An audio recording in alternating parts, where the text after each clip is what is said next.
แขวงจำปาสักจัดพิธีเฉลิมฉลองวันบริจาคเลือดโลก 14 มิถุนายน วันที่ 17 มิถุนายน อยู่ที่หอวัฒนธรรมหลัก7แขวงจำปาสักร่วมกับองค์การกาแดงแห่งชาติลาวได้จัดพิธีเฉลิมฉลองวันผู้บริจาคเลือดโลก 14 มิถุนายน ประจำปี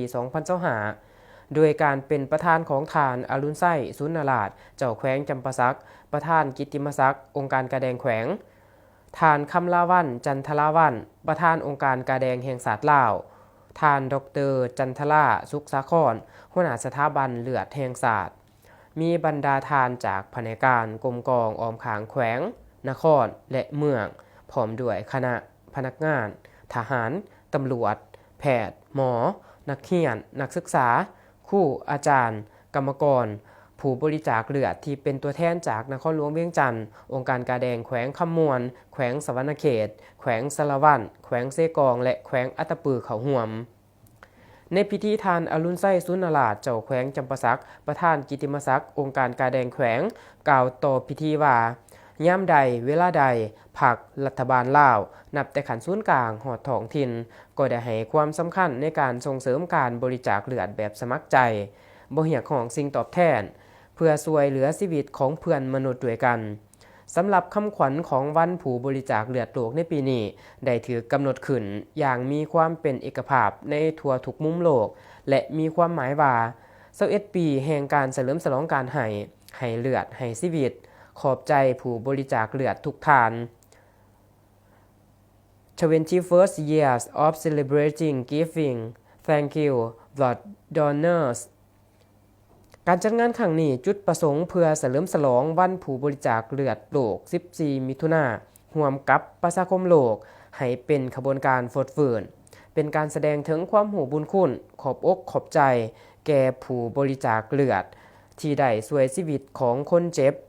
เพื่อปลูกจิตสำนึกในการโฆษณาปลุกระดมให้สังคมมวลชนทั่วไปทุกสันคนให้ประกอบส่วนในการบริจาคเลือดแบบสมัครใจบ่เรียกร้องสิ่งตอบแทนให้หลายขึ้นและมีเลือดซ้ำห้องไว้ในการตอบสนองแก่คนเจ็บให้เพียงพอปลอดภัยและทันเวลาในนามต่างหน้าคณะนำของแขวงและในนามประธานกิตติมศักดิ์องค์การกาแดงแขวงขอแสดงความหูบุญคุณมายังทุกท่านที่ได้ประกอบส่วนในการบริจาคเลือดในระยะที่ผ่านมาและเรียกร้องให้ท่านจงได้สืบต่อบริจาคเลือดตื่มอีก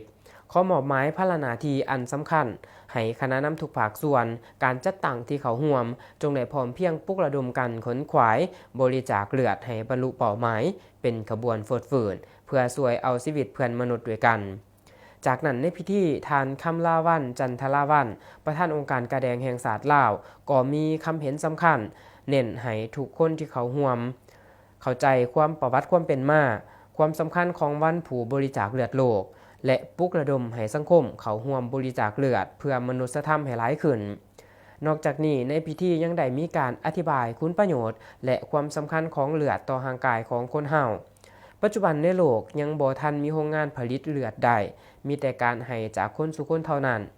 ในพิธีก็ได้มีการแสดงศิลปะวรรณคดีเช่นลำสิพันดรละครเวทีที่มีหน้าในส่องแสงถึงผลดีในการบริจาคเลือดไปพร้อมๆกับการหับบริจาคเลือดโดยมีบุคคลและการจัดตั้งเขาร่วมทั้งหมด810คนมีผู้สมัครใจบริจาคเลือดทั้งหมด170คนยิง63คนสามารถบริจาคเลือดได้111คนยิง35คน